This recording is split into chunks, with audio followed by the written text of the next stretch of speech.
Červená Lhota je renesančný zámok, ktorý stojí na ostrovčeku miestneho zámeckého rybníka v juhočeskej obci Červená Lhota.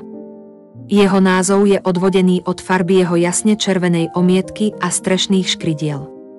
Zámok je považovaný za jeden z najkrajších a najromantickejších v Českej republike. Zámok bol pôvodne postavený v 14. storočí ako gotická pevnosť.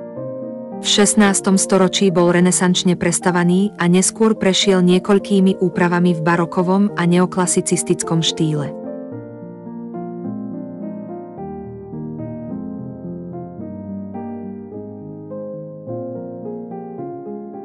Zámok je obklopený parkom, ktorý bol upravený v anglickom štýle v 19.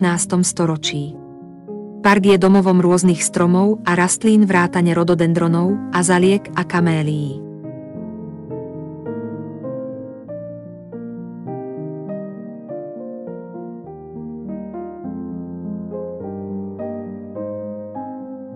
Červená Lhota je obľúbeným turistickým cieľom. Zámok je otvorený pre verejnosť od apríla do októbra na prehliadky a je tiež obľúbeným miestom svadieb a iných podujatí. Zámok by mal vidieť každý návštevník Českej republiky.